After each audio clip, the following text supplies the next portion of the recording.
What's wrong? Mom? Who's that? আমাকে হর হামেশা আপনারা প্রশ্ন করতে থাকেন যে আপনি কি আমল করেন। এ কারণে আমি এই আমলটা আপনাদেরকে বলে দিচ্ছি। এটা ইলমুল হিকমার একটা আমল, এর নাম হচ্ছে আসমায়ে রাজাধি রাজা। কুমকুম হায়ানি বেহাচাদ বেহানি সুম্মা সুম্মা ইয়ারকুনি বিহাক্কি হুল বাশারি। কুমকুম হায়ানি বেহাচাদ বেহানি সুম্মা সুম্মা ইয়ারকুনি বিহাক্কি হুল বাশারি।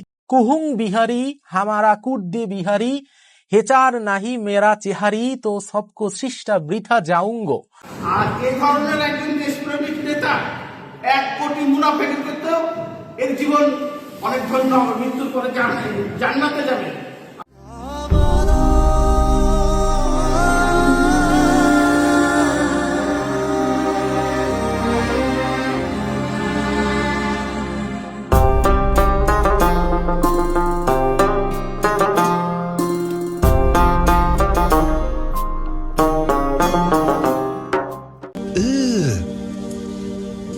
Brother,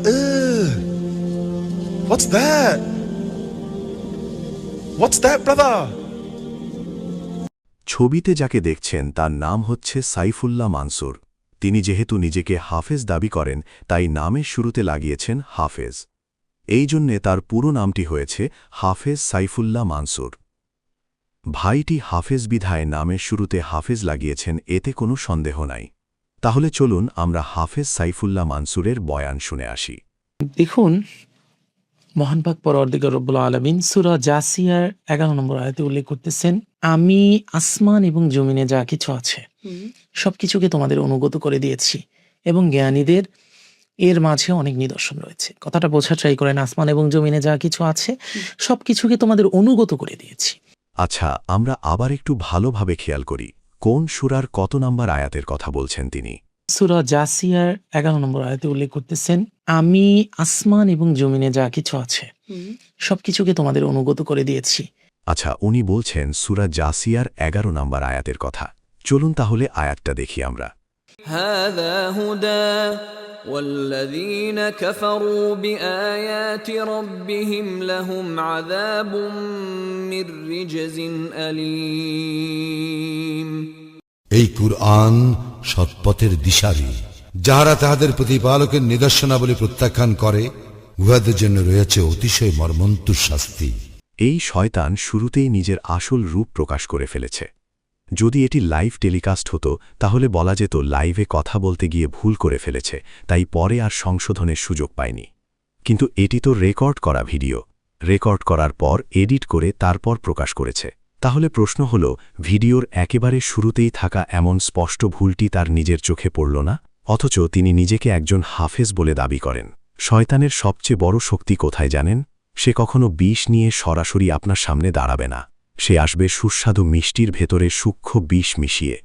তার মূল কৌশলই হল এমনভাবে বিভ্রান্তি তৈরি করা যাতে মানুষ ধরতেই না পারে সে ফাঁদে পা দিচ্ছে। আর সাইফুল্লাহ মানসুর হচ্ছে তেমনই একজন শয়তান। দেখুন, মহান পাক পরওয়ারদিগার রব্বুল আলামিন সূরা জাসিয়ার 11 নম্বর আয়াতে উল্লেখ করতেছেন, আমি আসমান এবং জমিনে যা কিছু আছে সবকিছুকে তোমাদের অনুগত করে দিয়েছি। এই কুরআন সৎপথের দিশারি। যাহারা তাহাদের প্রতিপালকের নিদর্শনাবলী প্রত্যাখ্যান করে উহাদের জন্য রয়েছে অতিশয় মর্মন্তুর শাস্তি। আসমান এবং জমিনে কত কিছু আছে সব আল্লাহ রাব্বুল আলামিন সূরা শুরায় উল্লেখ করলেন। তিনি বলতেছেন সূরা শুরার একটি আয়াতে, এখন দেখেন এই শয়তান আশুরার কত নাম্বার আয়াত নিয়ে কথা বলছে সেটাও সে বলতে পারছে না, আবার নামের আগে হাফেজ লাগাইছে। যে তিনি আসমান এবং জমিন তৈরি করলেন, বিশ্বজগৎ তৈরি করলেন এবং তার বিভিন্ন স্থানে প্রাণের সঞ্চার ছিটিয়ে দিলেন। যাই হোক, তিনি আশুরার 29 নম্বর আয়াতের কথা বলছেন। ومن آياته خلق السماوات والأرض وما بث فيهما من دابة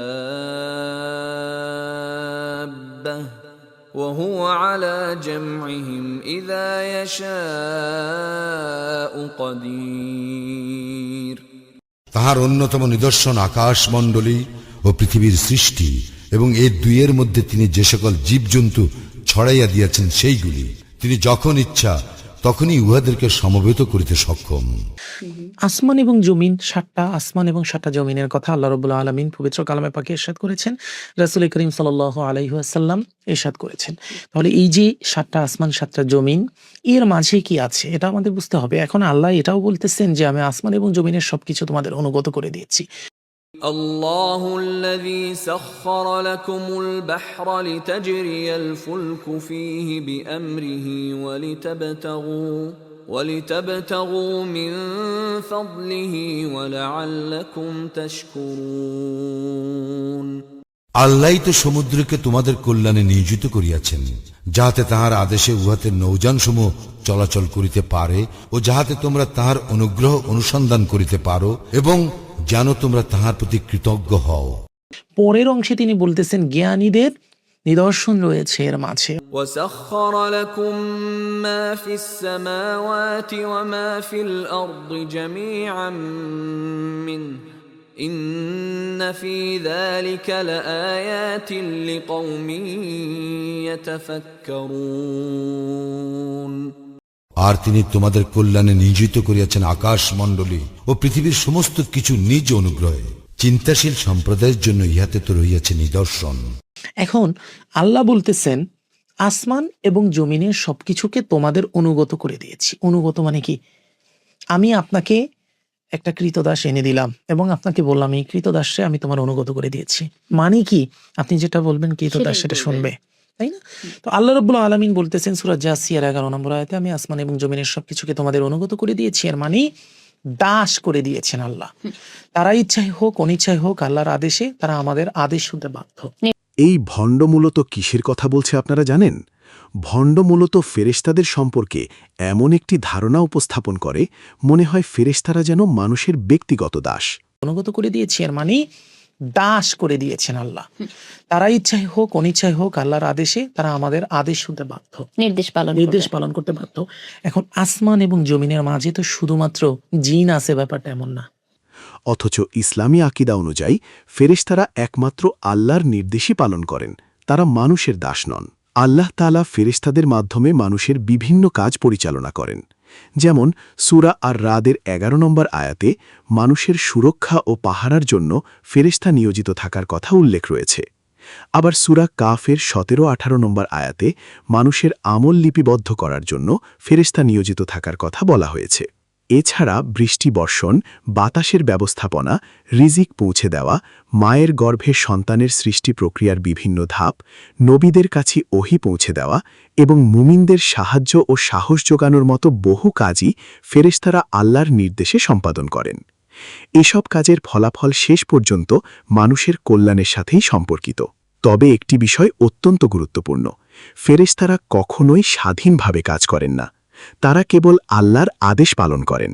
কোরআনে সূরা আত-তাহরিম আয়াত 6-এ বলা হয়েছে, يا أيها الذين آمنوا قوا أنفسكم وأهليكم نارا وقودها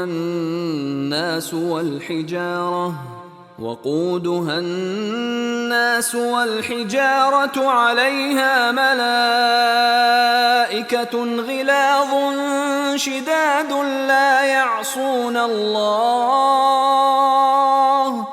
لا يعصون الله ما أمرهم ويفعلون ما يؤمرون। হে মুমিনগণ, তোমরা নিজেদেরকে এবং তোমাদের পরিবার পরিজনকে রক্ষা করো দোজখ হইতে, যাহার ইন্ধন হইবে মানুষ ও প্রস্তর, যাহাতে নিয়োজিত আছে নির্মম হৃদয়, কঠোর স্বভাব খ্রিস্টাগণ, যাহারা অমান্য করে না তাহা যাহা আল্লাহ তাহাদেরকে আদেশ করেন, আর তাহারা যাহা করিতে আদিষ্ট হয় তাহাই করে। আল্লাহ তাদেরকে যে আদেশ দেন তারা তার অবাধ্যতা করে না এবং তারা যা আদেশ করা হয় তাই পালন করে। তাই কোনো দোয়া, জিকির, মন্ত্র বা আমলের মাধ্যমে ফেরেশতাকে মানুষের সামনে ডেকে আনা সম্ভব নয়, কারণ ফেরেশতা মানুষের ডাকে সাড়া দিতে বাধ্য বা অনুমোদিত নন। এইবার শুনুন তিনি কি বলছেন। বাইরে জিন ছাড়াও তো আরো অনেক কিছু আছে, সে সম্পর্কে তোমাদের কেন আইডিয়া নাই? আইডিয়া জানার ট্রাই করো। পালা কি আসলে সম্ভব? কখনোই পালা সম্ভব না। জিন তো আর আপনার কুকুর না, গরু না, ছাগল না যে আপনি তারে খাবার দিয়ে পালবেন। এমন এমন কিছু হচ্ছে আপনার খারাপ কথা, খারাপ বাক্য উচ্চারণ করা হয়, কিছু শিরক করা হয়, কিছু নোংরা কর্ম করা হয় যেগুলো কোনো ধর্ম সাপোর্ট করে না। এই ধরনের কর্মের মাধ্যমে শয়তানকে খুশি করা হয়। আর শয়তান হচ্ছে একটা জিন। আমি আজ পর্যন্ত তার মুখে ইবলিসের নাম নিয়ে স্পষ্ট ও দৃঢ়ভাবে কথা বলতে শুনিনি। এখানে তিনি শুধু বলছেন শয়তান একটি জিন। এটা তো নতুন কোনো তথ্য নয়, আমরা সবাই জানি কুরআনের ভাষ্য অনুযায়ী ইবলিস জিনদের অন্তর্ভুক্ত। তাহলে সরাসরি বলুন শয়তান বলতে ইবলিসকে বোঝানো হচ্ছে, আর ইবলিস জিন। নামটি স্পষ্টভাবে উচ্চারণ করতে সমস্যা কোথায়, বিশেষ করে যখন আপনি নিজেই নামের গুরুত্ব নিয়ে এত কথা বলেন? আমার এখানে একটা প্রশ্ন, যে নাম তো আসলে মানুষের দেয়া একটা নাম, অনেক সময় একই মানুষের একাধিক নামও থাকতে পারে। জি। তো সেক্ষেত্রে এই যে প্রার্থীর নাম এবং তার মায়ের নামের মাধ্যমে যে সমীকরণটির কথা আপনি বললেন, এটা আসলে কতটুকু যৌক্তিক বা বাস্তবতা সমৃদ্ধ জি। বিষয়টা?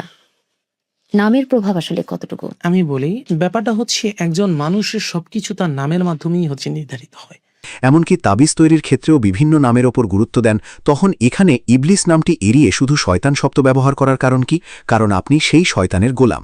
How to spot a magician, कैसे पता चले कि ये जो शख्स मेरे सामने खड़ा है ये जादूगर है या नहीं है? तो इसके मैं आपको कुछ बुनियादी उसूल बता रहा हूं, ये नोट कर लें। Number 1, he ask you your name and your mother's name. जो आपसे आपका नाम और आपकी मां का नाम पूछे सिवाय बैंक के, वो जादूगर है। তো আমরা যারা এলমে জাফর হিসাবে আমাদের যাদের জ্ঞান রয়েছে, আমরা কি করি? আমরা আপনার মায়ের নাম নিব, আপনার নাম নিব। If you go to anybody, even if he have beard or he have good looking, if he asks you what's your mother name, that's his fake. এইবার দেখুন সংখ্যা দিয়ে কিভাবে ইবলিসকে রিপ্রেজেন্ট করে। আপনার যে সমস্যা, সেই সমস্যা লিখব, লিখে টোটাল নিউমারোলজিক্যাল ভ্যালু বের করব। যে ভ্যালু আসবে সেটা হবে আপনার সমস্যা এবং আপনার নিজস্ব কম্পাঙ্ক। এই কম্পাঙ্কর সাথে আমরা কোরআনুল কারীমের কোন আয়াতের কম্পাঙ্ক মেলে সেই আয়াত বের করব। সেই আয়াত বের করার পর আমরা সেই আয়াতের সাথে এবং আপনাদের এই টোটাল কম্পাঙ্কের সাথে আল্লাহ রাব্বুল আলামিনের পবিত্র নামসমূহের মাঝখানে কোন কোন নামের কম্পাঙ্ক মিলে সেটা বের করব। বের করে টোটাল যখন একটা কাউন্ট করার পর নাম্বার বের হবে, সেই নাম্বারটা ধরুন আমার বের হলো 1332। এই 1332 নাম্বারটি যদি ভিন্নভাবে যোগ করেন তাহলে আপনারা পাবেন নাম্বার 9। 9 নাম্বার এই সব ভণ্ডদের জন্য খুবই গুরুত্বপূর্ণ, কারণ কুরআনে ইবলিসের নাম 11 বার উল্লেখ করা হয়েছে, যার মধ্যে 9 বারই আদম আলাইসাল্লামের সামনে সিজদা করার জন্য আল্লাহর আদেশ অমান্য করার ঘটনা সম্পর্কিত। নাম্বার 9 এবং 11 মূলত ইবলিসকে রিপ্রেজেন্ট করে।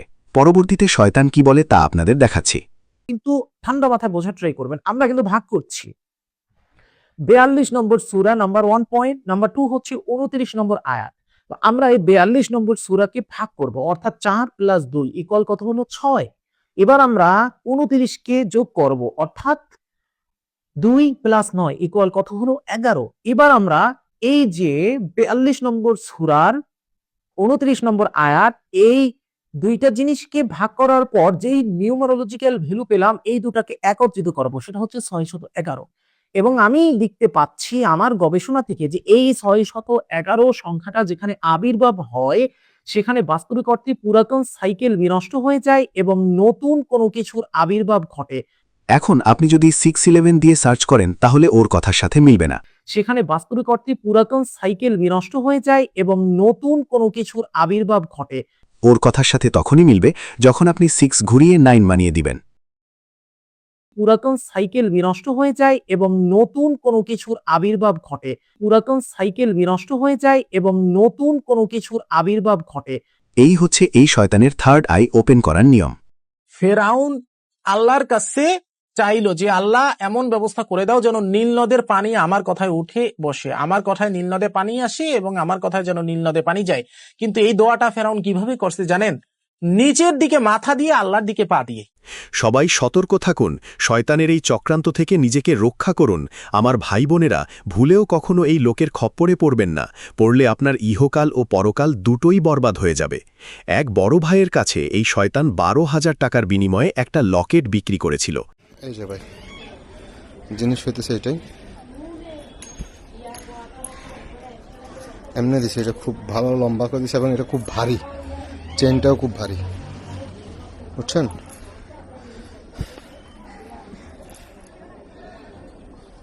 মনে রাখবেন, যখনই আপনি কোনো জাদুকর, ভণ্ড বা কবিরাজের দেওয়া লকেট বা তাবিজের ওপর বিশ্বাস আনবেন যে এটি আপনাকে বিপদ থেকে রক্ষা করবে, ঠিক তখনই আপনি অজান্তে শিরক করে ফেললেন। আল্লাহর রহমতে আমার এক বন্ধু এবং এক ছোট ভাই ও শয়তানি কথাবার্তা ও চক্রান্ত সময়মতো বুঝতে পেরে ওর এই চক্র থেকে বের হয়ে আসতে পেরেছে। তাই সবাইকে অনুরোধ করছি, ওর ব্যাপারে সাবধান থাকুন। আমাদের আলেম সমাজ ও দায়িত্বশীলদের প্রতি কিছু প্রশ্ন। আমাদের দেশে খেলাফত কায়েমের কথা বলা ভাইরা কি এদের দেখতে পান না? দেশের বড় বড় পপুলার আলেমরা কি দেখছেন না এরা কিভাবে আল্লাহর পবিত্র আয়াতগুলোর বিকৃতি ঘটাচ্ছে? সবাই সব দেখছেন ও বুঝছেন, কিন্তু আফসোস, কেউ পপুলারিটি কমে যাওয়ার ভয়ে, আবার কেউ ক্ষমতা হারানোর ভয়ে টু শব্দটিও করছেন না। একটি কথা মনে রাখবেন, আমরা চুপ থাকলেও আল্লাহ ছাড় দেবেন না। একদিন প্রত্যেককেই আল্লাহর দরবারে বিচারের মুখোমুখি হতে হবে।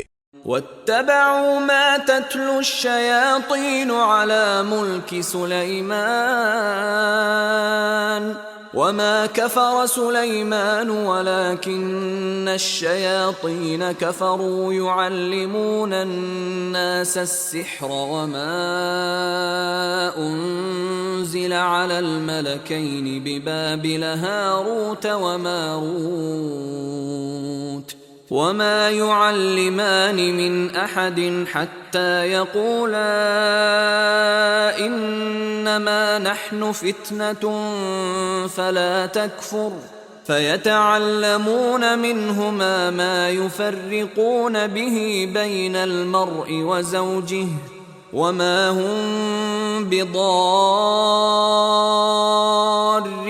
به من أحد إلا بإذن الله ويتعلمون ما يضرهم ولا ينفعهم ولقد علموا لمن اشتراه ما له في الآخرة من خلاق ولبئس ما شروا به أنفسهم لو كانوا يعلمون এবং সুলাইমানের রাজত্বে শয়তানরা যাহা আবৃত্তি করিত তাহারা তাহা অনুসরণ করিত। সুলাইমান কুফরি করে নাই, বরং শয়তানরাই কুফরি করিয়াছিল। তাহারা মানুষকে জাদু শিক্ষা দিত এবং যাহা বাবিল শহরে হারুত ও মারুত ফেরেশতাদ্বয়ের উপর অবতীর্ণ হইয়াছিল, তাহারা কাহাকেও শিক্ষা দিত না এই কথা না বলিয়া যে আমরা পরীক্ষা স্বরূপ, সুতরাং তুমি কুফরি করিও না। তাহারা উভয়ের নিকট হইতে স্বামী স্ত্রীর মধ্যে যাহা বিচ্ছেদ সৃষ্টি করে তাহা শিক্ষা করিত, অথচ আল্লাহর নির্দেশ ব্যতীত তাহারা কাহারও কোনো ক্ষতি সাধন করিতে পারিত না। তাহারা যা শিক্ষা করিত তাহা তাহাদের ক্ষতি সাধন করিত এবং কোনো উপকারে আসিত না। আর তাহারা নিশ্চিতভাবে জানিত যে যে কেউ উহা ক্রয় করে পরকালে তাহার কোনো অংশ নাই। উহা কত নিকৃষ্ট, যাহার বিনিময়ে তাহারা স্বীয় আত্মাকে বিক্রয় করিয়াছে, যদি তাহারা জানিত।